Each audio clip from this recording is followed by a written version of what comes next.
ที่อยากมาเกาหลีแต่บ่มีเงินฟังคลิปนี้ข้อยสิแนะนำวิธีมาเกาหลีแบบบ่ต้องจกเงินออกเองจักกีบเลย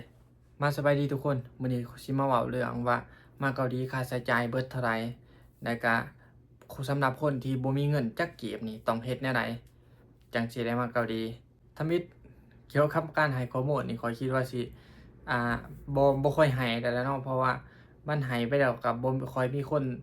สนใจปานใดหั้นนะก็แบบยอดวิวมันก็บ่ขึ้นบ่ค่อยขึ้นค่อยหยังอะนะเว้าง่ายๆแต่ว่าก็เลยว่าเบิ่งไปเบิ่งมาผัดคือว่ามีคนโทรมาถามหลายแล้วก็แชตมาหาหลายทิศนี้เฉพาะทิศเดียวบ่แม่น10กว่าคนแล้วบ่ที่ข้อยตอบไปหั้นนะ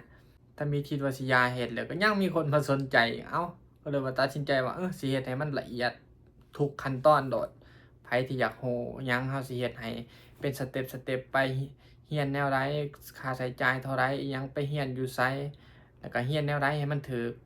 วิธีแล้วก็ประหยัดเงินจงคำศัพท์แบบไรเฮาสิเฮ็ดละเอียดตัวนะไผที่ว่าบ่ทันมีความรู้พื้นฐานเกี่ยวกับการมาเกาหลีนี่เฮาสิบอกละเอียดเบิดฟังคลิปเฮาติดตามเฮาไว้แล้วเฮาสิบอกไปทีละคลิปถ้าบอกคลิปเดียวมันสิยาวโพดมาคลิปนี้สิเว้าเรื่องเกี่ยวกับแบบสมมุติว่าเฮาบ่มีเงินจักดีนะแต่ว่าอยากมาเกาหลีนี่เฮาต้องเฮ็ดแนวใดเฮาสิแบ่งออกเป็นอยู่2อันคือมาระยะสั้นและมาระยะยาวมันค่าใช้จ่ายเท่าไรเดี๋ยวมีวิธีการเฮ็ดแนวใดหั้นนะถ้าบิดแม่นระยะสั้นนี่คือว่าค่าใช้จ่ายนี่แม่นคือเห็นถามหมู่นะบ่ฮู้ว่าแต่ละบริษัทคือกันบ่ 2,200 กว่าดอลลาร์นะรวมทุกสิ่งทุกอย่างแล้วบ่สิเป็นเสื้อบ่ว่าสิเป็นค่าเดินทางปียุ่นปียุ่นค้ามาซื่อๆได้บ่แม่นค้ากลับพร้อมสำหรับระยะสั้นแล้วก็มีเสื้อแล้วก็วีซ่าเฮาอิหยังทุกอย่างแหละครบจบใน 2,000 กว่าดอลลาร์นั่นแหละแล้วสมมุติถ้าในกรณีที่เฮาบ่มีเงินเนาะระยะสั้นนี่แม่นเฮาสามารถเอาใบตะดินขอบท้องไปให้ทั้งเมืองเว้าง่ายๆไปจำไว้ซั่นซะไปจำไว้บัดถ้าเขามาเฮ็ดเวียกแล้วเขาตัดเงินนั่นนู่นนี่นั่นครบเบิดบัดเฮาเมื่อเขาก็ส่งเฮาคืนสินะสมมุติว่าเฮาบ่มีเงินนี่เนาะแต่ในกรณีที่เฮามานี่มันเสีย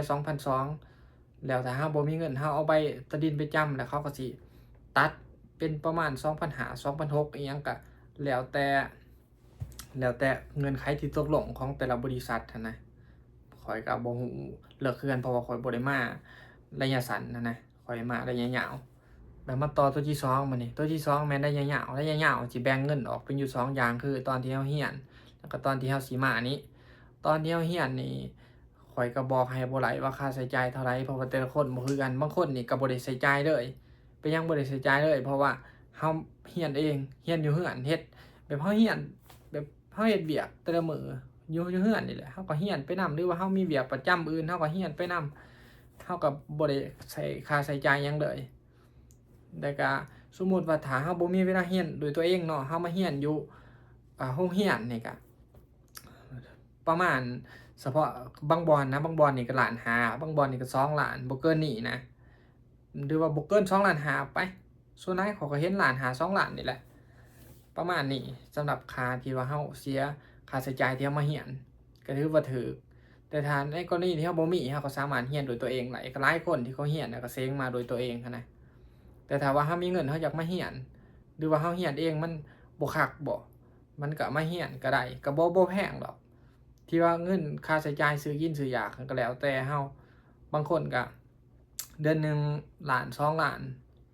3,000,000ถ้าว่าเฮาอยู่บ่อนที่บ่มีหอพักนะเฮาเช่าหออยู่ก็ถือว่าแพงแหน่ค่าห้องอะไรมันแพงในนครหลวงนี่ค่าห้อง5-6 แสนนี่เกือบสิบ่อยากมีพุ่นแหละเพราะว่าห้องมันก็แพงคือว่าบัดนี้สมมุติเฮาเรียนแล้วเนาะเฮาสิได้มาบัดนี้มาเว้าตัวที่2เฮาในเงินในตอนมานี้แม่นถืออยู่ 1,144 ดอลลาร์ตัวนี้ถ้าในกรณีที่คนบ่มีเงินปุ๊บนี่เฮาก็สิยืมธนาคารนี่เพิ่นสมมุติว่าเฮาเซ้งปุ๊บนี่เนาะเงินค่าใช้จ่ายนี่ตอนเฮาสิมานี่สมมุติว่าผู้บ่มีจักหลีบ่มีจักเก็บนี่เฮาก็ต้องมีอันนั้นมีใบตะดินคือกันตัวนี้หรือว่ามีหนังสือรถใหญ่เพราะว่าตัวนี้มันยืมธนาคารได้ตัวนี้ทางกระทรวงเพิ่นก็สิแนะนำให้แบบเพิ่นร่วมมือกับธนาคารนะว่าสมมุติว่าเจ้าอยากยืมนี่ ในกรณีนี่จำนวนเงินเท่านั้นเท่านี้เดี๋ยวขีดอกเท่านั้นเท่านี้เดี๋ยวเอาหนังสือหรือว่าเอาใบตะดินไปจำกระถืออยู่ได้คอยเห็นเขาจะเอาไปให้ข้อมูลนะคือณตอนนั้นนะยืมสมมุติเขายืม50 ล้านเนาะ50 ล้านกีบณตอนนั้นนะขีดอกมีแต่เดือนหนึ่ง600,000เฮามากกว่านี้นี่สมมุติเขายืม3-4 เดือนเนาะก็ขีดอกมีแต่2-3 ล้านเด้อเข้ามาเกาหลี2-3 เดือนเขาก็ได้ใส่เขาคืนเบิดแหละมันก็ถือว่าสบายนะไผบ่มีเงินก็สามารถมาได้เพราะว่าที่มียังเงิน50 ล้านเฮาหาใส่เขาแป๊บเดียวก็เบิดตัวนี้ก็เป็นข้อดีสำหรับผู้บ่มีนะแต่ผู้มีข้อยบ่อยากยุ่งยากข้อยมีเงินเองแล้วก็จ่ายเขาปุ๊บเจ้าบ่ต้องมาสมมุติเกาหลีเนาะมาฮอดเกาหลีนี่ก็เฮามีเงินเท่าใดเฮาก็ได้เก็บเบิด เฮาบ่ต้องไปใส่หนี้ทีหลังแต่ถ้าผู้บ่มีหวยมันก็บ่มีแท้ๆได้เฮาก็เป็นข้อดีเพราะว่าขี้ดอกมันก็บ่ได้แพงขี้ดอกถึกๆนี่นะเฮายืมมาปุ๊บแป๊บเดียวเฮาก็ได้ใส่คืน2-3 เดือน4-5 เดือนเฮาก็ได้ใส่เขาคืนเบิดก็ปิดยอดก็จบเท่านั้นบ่ได้ยุ่งยากนะก็ประมาณนั้นแหละทุกคนสำหรับว่าสมมุติว่าเฮาบ่มีนี่เฮาสิมาแบบไรเฮ็ดจั่งใดจั่งสิได้มาผู้อยากมานี่นะถ้าว่าผู้มีแล้วก็โอเคเนาะเฮาก็มีแล้วก็ฟังไว้เป็นความรู้แต่ถ้าผู้บ่มีหวยมันก็บ่มีได้แท้ได้เพราะว่าเงินมันก็จำนวนหลายนะข้อยว่ายืมก็เป็นอีกทางเลือกที่ดีเด้อล่ะเพราะว่ามันยืมเงินขี้ดอกนอกระบบนี่มันแพงเฮายืมธนาคารเขามันถูกมันง่ายกว่ากัน2-3 เดือนเฮาก็ได้ใส่เขาคืนเบิดก็ปิดยอดกันไปแล้วไปหั้นนะ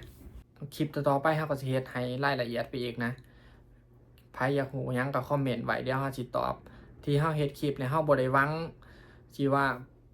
สิแล่นเอาไผมาหรือว่าหวังให้จ่ายเงินให้เฮาบ่ได้เฮามีแต่ให้คลิปให้ความรู้แท้ๆโลดแต่สิ่งที่เฮาหวังจากผู้เบิ่งก็คือว่าเบิ่งเฮาก็ฝากกดไลค์กดติดตามเฮานำแหน่ เฮาให้ข้อมูลความรู้ไปแล้วก็เบิ่งแล้วก็เบิ่งไปซื่อๆไร้ความรู้ไปบางคนก็ยังถามมาเฮาก็ตอบให้ได้อยู่ถ้าเฮาว่างอะนะแต่ถ้าเฮาบ่ว่างก็เบิ่งคลิปเฮาเอาแล้วก็หลายๆคลิปที่เฮาเฮ็ดลงอะนะมันก็เป็นข้อมูลความรู้ดีๆสำหรับผู้อยากมาคือกัน